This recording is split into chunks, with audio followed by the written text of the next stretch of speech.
जय हिंद साथियों, नमस्कार। ट्रिपल सी की इस रिवीजन क्लास में आज हम डिस्कस करेंगे आज होने वाले ट्रिपल सी एग्जाम के लिए संभावित प्रश्नों को। तो इस क्लास को लास्ट तक आप जरूर देखिएगा। साथ ही साथ एग्जाम के बाद क्वेश्चंस आप हमें जरूर सेंड करिएगा ताकि उन क्वेश्चंस को हम अपनी क्लासेस में डिस्कस कर सकें और नेक्स्ट डे जिनका भी एग्जाम रहे उनके एग्जाम में काफ़ी हेल्प हो सके। दोस्तों, एग्जाम से पहले ट्रिपल सी की महामैराथन क्लास को जरूर देख लीजिएगा, क्योंकि एग्जाम के बाद स्टूडेंट्स का जो रिव्यू आ रहा है आप सभी लोग कमेंट बॉक्स में देख सकते हैं कि 60 to 85% क्वेश्चंस उस क्लासेस से आ रहे हैं। तो उसे एक बार जरूर देखिएगा और जिन्हें भी पीडीएफ की आवश्यकता है, वीडियो के नीचे 2000 क्वेश्चंस की पीडीएफ की लिंक दी गई है, वहां से आप पीडीएफ को डाउनलोड कर सकते हैं। और क्विजेस के लिए आप टेलीग्राम चैनल को विजिट कीजिए, सर्च कीजिए टेलीग्राम पर अभय एक्सेल कंप्यूटर, ज्वाइन कीजिए और धमाकेदार क्विज दीजिए। तो टाइम वेस्ट न करते हुए चलिए शुरू करते हैं आज की ये क्लास, क्योंकि सीधी बात नो बकवास, यही है अभय एक्सेल की class. Let's begin in this topic.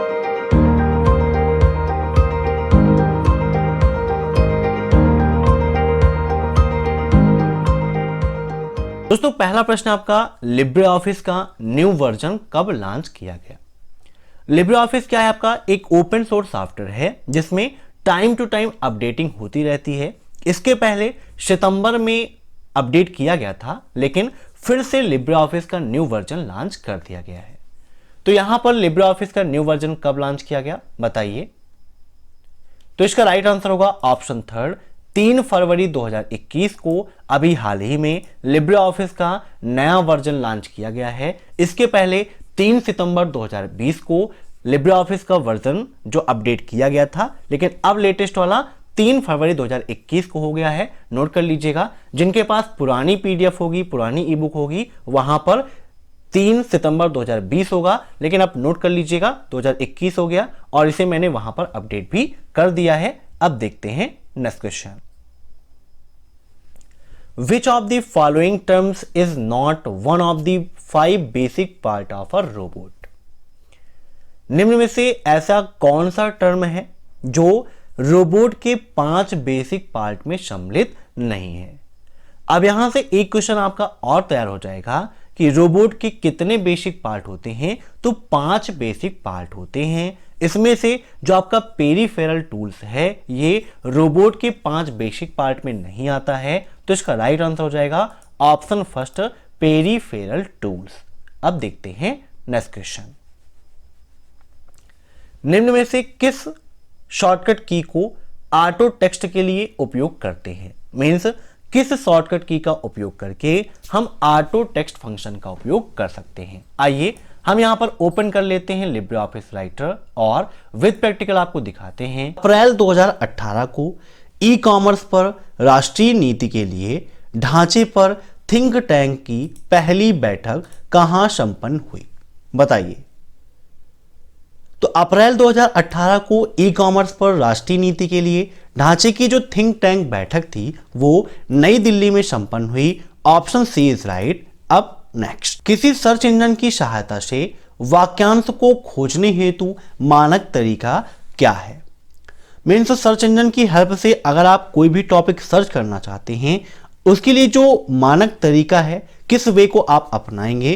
तो हमें क्या करना होता है, जो उद्धरण चिन्ह होते हैं जैसे कि आपका HTTP है ना, फिर आपका स्लैश करके होता है, तो ये आपका उदाहरण चिन्ह कहलाता है। तो इनके बीच में जो टॉपिक आपको सर्च करना है वो आप लिखिए और लिख के आप सर्च कर सकते हैं। ये सबसे बेस्ट तरीका होता है। Option first is right. अब नेक्स्ट,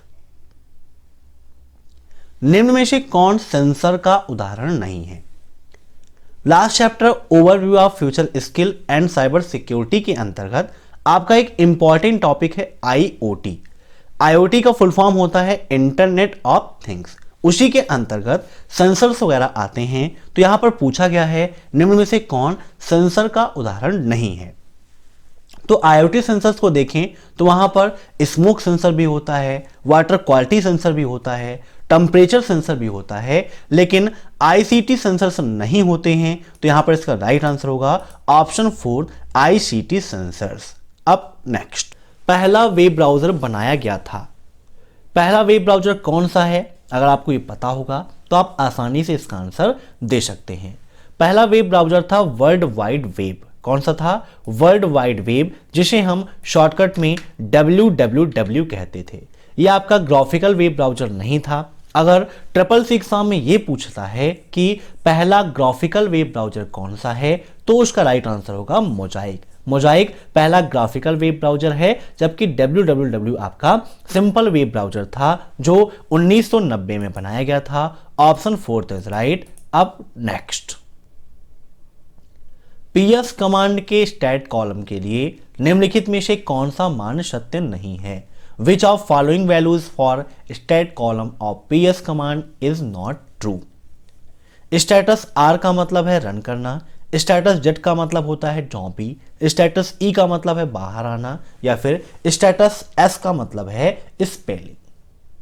तो इसका राइट आंसर होगा ऑप्शन 3, स्टेटस E का मतलब है बाहर आना। यह मान बिल्कुल भी सत्य नहीं है। पहला IoT डिवाइस कौन सा है? देखिए, इस क्वेश्चन में काफी कंफ्यूजन हो जाती है। IoT का जो आविष्कार है वो 1999 में माना जाता है। आप सर्च करते हैं तो 1999 आपको मिलता है। लेकिन जो पहली IoT डिवाइस है वो कौन सी थी?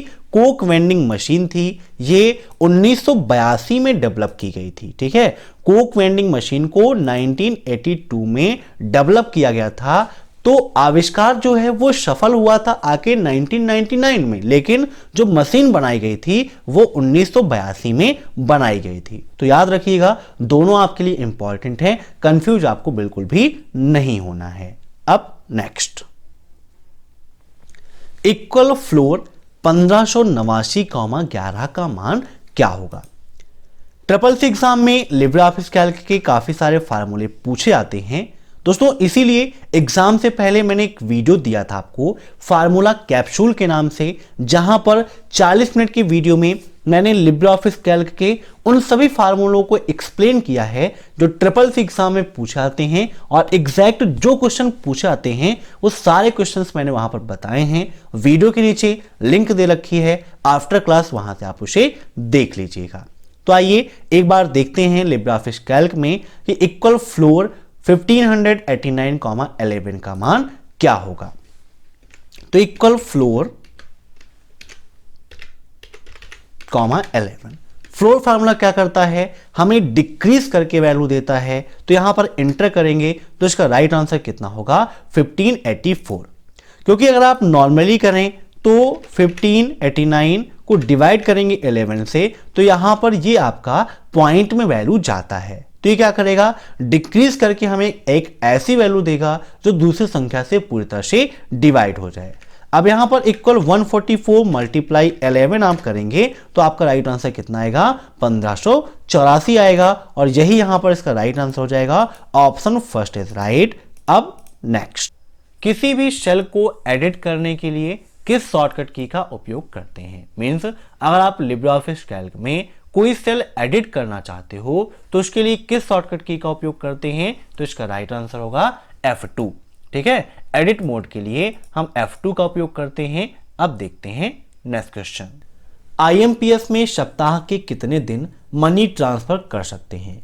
IMPS का फुल फॉर्म मैंने मॉर्निंग में आपको बताया था, इमीडिएट पेमेंट सर्विस होता है, और इसमें सप्ताह के 7 दिन 24 घंटे कभी भी आप मनी ट्रांसफर कर सकते हैं। तो इसका राइट आंसर होगा ऑप्शन सेकंड 7।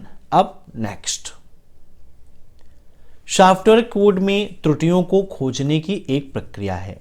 मीन्स अगर आप गलतियों को खोजना चाह रहे हैं या उसका जो प्रोसेस है उसे हम किस नाम से जानते हैं? बताइए। तो सॉफ्टवेयर कोड में त्रुटियों को खोजने की प्रक्रिया कहलाती है टेस्टिंग।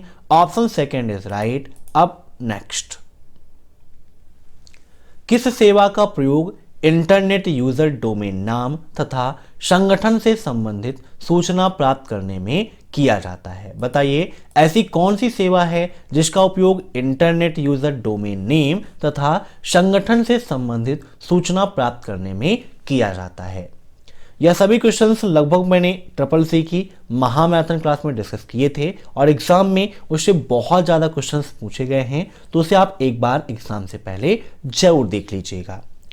तो यहां पर इसका राइट आंसर हो जाएगा ऑप्शन थर्ड, हु इज। ठीक है, हु इज का प्रयोग करते हैं इंटरनेट यूजर नेम और संगठन से संबंधित सूचना प्राप्त करने के लिए। SEO का फुल फॉर्म क्या है? What is the full form of SEO? जो भी आप वेबसाइट्स देखते हैं या फिर आप YouTube पर कोई भी वीडियोस देखते हैं, जब आप किसी टॉपिक को सर्च करते हैं और जो टॉपिक ऊपर आ जाता है, मीन्स उसने अपने वीडियो पर या अपने टॉपिक पर मेहनत की है, टैग, हैशटैग, डिस्क्रिप्शन इनको काफी अच्छे तरीके से मेंटेन किया है, तभी उसका वीडियो वो ट्रेंड में आ रहा है या फिर उसका टॉपिक सबसे ऊपर आ रहा है। तो ये होता है SEO की मदद से। SEO का फुल फॉर्म क्या होता है, फटाफट कमेंट करके बताइए। तो इसका राइट आंसर होगा search engine optimization. Option first is right. अब नेक्स्ट, सिविजिल ऐप किसके द्वारा लॉन्च किया गया? बताइए, काफी इंपॉर्टेंट क्वेश्चन है आपका। तो सिविजिल ऐप आपका लॉन्च किया गया था भारत निर्वाचन आयोग के द्वारा। Option second is right. आशा करता हूं कि आपको यह वीडियो पसंद आया होगा। दोस्तों, एग्जाम के बाद क्वेश्चंस आप हमें जरूर सेंड करिएगा। अगर वीडियो पसंद आया हो तो लाइक कर दीजिए, शेयर कर दीजिए। चैनल पर नए हैं तो चैनल से जुड़ने के लिए सब्सक्राइब कर दीजिए। Thanks for watching my video. फिर मिलते हैं नेक्स्ट क्लास में, तब तक के लिए बाय बाय।